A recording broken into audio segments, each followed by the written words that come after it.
The year is 1247, during a period of intense winter in medieval England. We see a woman collecting and eating some small berries that the snow has not yet frozen, and then she continues her path toward the mountains. Later, we see her lying down, covered by her blanket. Suddenly, upon waking, she sees on a mountain not far from her location a point of light, which is a clear sign of life. She quickly regains her strength and heads to the place. When she approaches, she finds a man warming himself beside the fire. Very hungry, she asks for something to eat, and he promptly offers her a rodent. He asks the woman to show herself, and she says that she is not afraid of the unknown, saying that stories tell of the legend of a warrior who lived in those mountains, protected the weak, and gave them money and food. It was also said that he had the love of a lady named Marion. However, the man says that the subject of the legend was not who the woman thought he was. In truth, he was a criminal, and the tales of heroism were only stories told and spread by a drunkard to glorify the hero. The stranger informs the woman that the criminal did what many thought were acts of kindness, but in truth, they were sins committed for his own pleasure, and he adds that he is already dead. The woman insists that the hero was generous to everyone, but the stranger, seeing that she wished to find such a man, tells her not to continue her search, claiming that it will only bring disgrace to her life. Later, the woman still remains in the stranger's shelter, but at a certain hour before dawn, she rises holding a dagger and approaches the man who was sleeping. However, this same man shows himself to be the hero they had been talking about earlier, and merely hearing a small noise, acts quickly in his defense and wounds the enemy woman who wanted to kill him. Knowing that she had been sent to carry out such a feat, he asks who sent her, and in her final moments of life, the criminal says that it was her lord, William of Pickering. The stranger reveals his name, Robin, and confronts the criminal's weakness in reaching him in such a pretentious way, a warning sign that he had already noticed as danger. Robin, without mercy, finishes off the enemy and in the morning drags the body away from there. He takes her to a cemetery, where it is clear that he had already received more than a dozen enemies trying their luck at killing him, yet all of them failed. A few days later, we see the old Robin talking to his younger friend Edward, an acquaintance who was previously called John, but chose the new name to hide among a people and have a new life. However, he was discovered and had to flee to save his life. He tells Robin that some enemies are with his family and are waiting for him. With his friend, Edward says that they can defeat them together. Hours later, we see the two walking together through the mountains and plains, remembering the time when they performed great feats. The scene changes, and we see them observing a village. Edward says that there may be 5 enemies in the place. They wait for a few hours and decide to act when the fog is denser. Robin goes ahead, eliminates the alarm animals, and then silently finishes off a man guarding one of the houses. When he was going to Edward's house, his friend appears and knocks out the enemy who was sleeping, but the noise ends up alarming the man inside. When they burst into the house, they notice that Edward's companion is being held captive and ends up being mortally wounded by the enemy. Furious, Edward strikes him several times with his staff, while Robin shoots an arrow at the young man who was trying to escape to alert the others of his tribe. Minutes later, Edward comforts his daughter Margaret, and they say a prayer so that God may bring them joy in this very disturbing moment. A few hours later, the wounded young man who survived the attack is seen by a shepherd, Arthur, who is impressed by the boy's firm walk even in that condition. Later, we see him at the wake of the young man who died. The chief king of that region, furious over the loss, prepares for retaliation. Before dawn, while Robin rests, he hears strange noises. When he leaves his inn, he observes the chaos in the village, and Edward's house is in flames. Seeing that enemies are attacking the place, Robin returns to get his bow and arrows. He quickly finishes one of them, but ends up trapped inside the inn, where a burning torch was thrown. Even with weak breathing, he manages to wound the enemy's hand through the wooden door, and then gets outside. The two fight in the mud, and Robin manages to grab a blade and wound him. Not allowing the man to flee, Robin takes the nearby burning torch and drives it into the enemy's mouth, sealing his end. Wounded, Robin approaches Edward's house, but sees the chief of the other tribe arrive and confront him, blaming him for the death of his relatives. The two enter into combat, but the wounded Robin loses the advantage, ends up defeated, and falls to the ground. He is harshly punished with a war weapon and is left in a deplorable state, being watched by young Marguerite. When the enemy was about to finish him off, before the action, he falls to the ground after receiving a fatal blow delivered by Edward by surprise. Then, Robin sees himself being taken to another place, which to Edward is known as a monastery, where lives a nun whose age is unknown, but who possesses healing skills. The scene changes, and we see Robin waking up, already receiving care from a caregiver called Sister Stella, but he does not reveal his name. She says that a man left him there to receive care and then departed. In the early hours, he wakes up and sees a stranger watching him, but soon the man leaves. Days pass, and Robin remains in this place, isolated from any kingdom and without an owner. Sister Stella continues helping him until one day she asks him to go to a door and move forward. Soon he goes outside the monastery, where he sees the place where he is. The place is peaceful, with people living in harmony. He continues walking until he gets tired, and soon the sister reaches him. They talk a little, and at that moment, Stella says that the people who live there work to help produce food through agriculture and fishing, and that hunting is still not the best option for Robin. So, he is instructed to help in the garden. However, he does not wish to stay there and soon goes to the coast, where there is a small boat, still too heavy for his physical condition. At that moment, the stranger he saw days before arrives and asks about the escape, but Robin says nothing.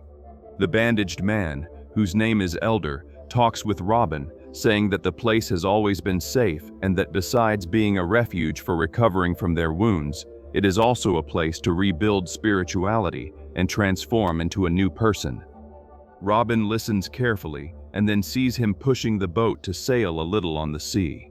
Minutes later, we see Robin building some arrows and the next morning training with the bow. It is clear that his body is still not fully recovered and he can barely draw the bow. At that moment, a resident of the island calls him to receive new people who need care.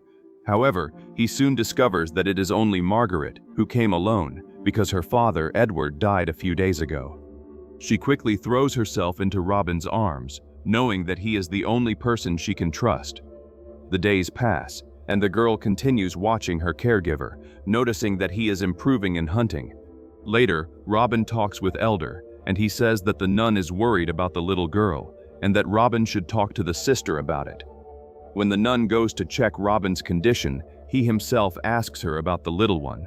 Stella says that Margaret does not sleep properly and does not talk, only eats, drinks, and always remains attentive to everything around her, most likely because of the trauma she lived through, about which she has not yet told anyone anything. The sister laments the loss of Robin's old friend and then leaves.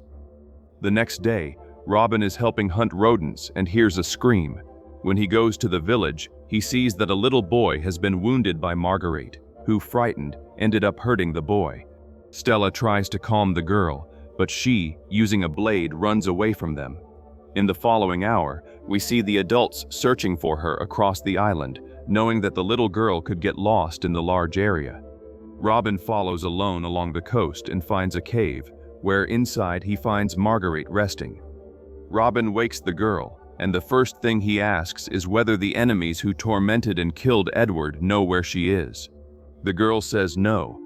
Then, seeing the little girl's fear, Robin asks her to sleep peacefully because he will stay there and protect her.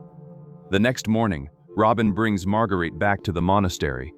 At another moment, while talking with Stella, Robin hears the sister say that she believes there is an invisible force on the island that has remained in that place for a very long time, and says that the ancestors reported that many peoples from different places worshipped unknown gods there.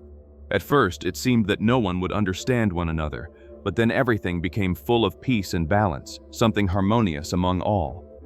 One morning, while talking with Elder, Robin hears him say that he would die soon. When asked how he knows that, Elder says that he feels an incredible sensation, and that reassures him, knowing that his death will not be something bad. On the coast, While preparing the boat for another ride, Robin asks if there is anyone on the other island in the distance, but his companion does not know how to say. Later, Robin teaches Marguerite how to treat food to eat later. At that moment, he observes a person arrive at the place to receive care. They do not know it, but the young man is one of the relatives of the chief whom Edward killed months before. While the sister tends to his wounds, Robin approaches and asks where the young man is from. Arthur says where he comes from and that he was wounded while escaping from his attacked village. A few minutes later, while training his strength and precision with the bow and having Marguerite's company, Robin asks the little girl if she saw the men who attacked her father. Marguerite says no, because her father asked her to run while he bought time to save her. The teaching continues, and the girl keeps learning to shoot arrows. At the end of the day, we see Stella going to a place unknown to everyone and far from the monastery. She enters the cave and heads to a place of worship, where she prays before an altar. It does not take long before Robin, who followed her, enters and sees her there. He watches her for a few moments, but when Stella feels that she is being watched, she looks toward the entrance, yet sees no one. A few days later, Robin watches the young Arthur chopping wood, showing his strength. When the sister calls Margaret to play with the other children, Robin watches the young Arthur observing everyone carefully. However, Robin realizes that it is Margaret whom he watches the most. In an instant, the experienced hunter approaches the young man and invites him to hunt. Arthur, not knowing him, accepts and follows him into the forest. While they look for some animal, Robin asks the young man about his wound, and Arthur says that it was some men who wanted to take his possessions and wounded him as a warning to cooperate. Before he can discover more about the young man, the sister shouts for Robin and says that Elder wants his presence.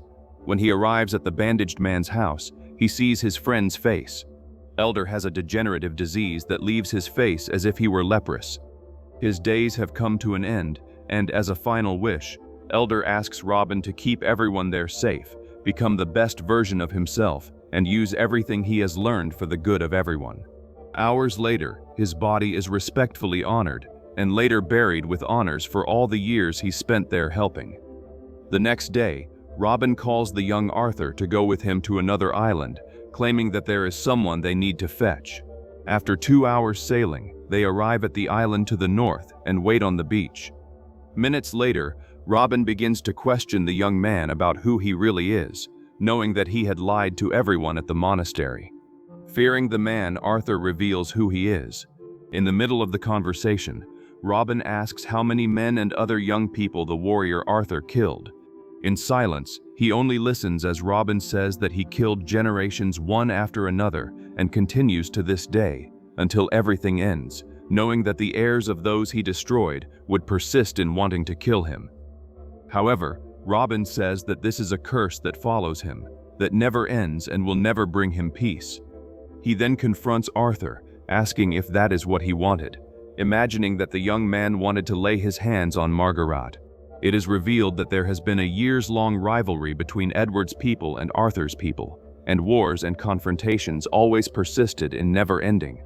Robin offers freedom to the young man, knowing that only he remained as the leader of his clan, and asks Arthur to return to his family and say that the war between them is over. However, Robin warns him, if he returns to the place, it will be a sign of war, and he will be wasting the second chance he received. After the calm conversation, but with a threatening tone, the young man moves away from the hunter and returns to his family. Later, we see the hunter talking with Stella, revealing who he really is, and that his true name is Robin Hood, an outlaw, criminal, and destroyer of lives. Stella had already heard people speak about him, and this makes her fearful. Then, we see Robin in the forest, showing that he is striving to become who he once was again, but old age and the illnesses in his body have made him almost prey. At night, he returns to his quarters and seeing Stella there, asks if she wants him to leave. However, the sister, being merciful and seeing that the man has undergone a change in personality, does not deny him shelter and asks him to remain there. Later, before dawn, Robin wakes up and sees Stella beside his bed. She then reveals that, in the past, her husband died protecting his relatives, but she blames the criminal Robin for that death. However, even having the chance for revenge, she chose not to act with fury. Then, we see Robin reflecting on who he once was, while, in the cave, Stella says her prayers to remain in full peace and continue with her purpose. A voice narrates that the tales referring to Robin Hood are a mere lie, told by himself about himself, spreading false narratives of a man who always helped the most needy, but the story is different. The scene then returns to Robin on his bed, showing that his body is weakening due to years of combat and the latest wounds acquired in his last brutal confrontation, which almost led him to death. Knowing that his end is near, he offers his life to Stella as an offering for the crime against her family. Stella denies such a request, stating that everyone who comes to her, no matter who they are, she will care for them until natural death takes them. Then, the scene shows Robin lying in bed, in his final moments of life. Before succumbing to death, he tells Margaret the true name of her father and who they once were. However, he asks her to keep this secret and keep only for herself the memories of Edward, or the true John. Robin states that she must keep his name secret because there are evil men who still seek to take revenge on John. The little girl experiences a turbulent moment of emotions and listens carefully to Robin speaking. As a final gift, Robin leaves a bow he made for her and asks her to become as strong as he is. Robin instructs Margaret to hold the bow firmly before the shot and hit a target outside the monastery. Robin Hood, as his final request, asks her to be precise in everything, and then Margaret releases the arrow. At that moment, Robin dies in Stella's arms, ending his life as the best version of himself, contradicting his dirty past and leaving a legacy that will honor him in the future generation.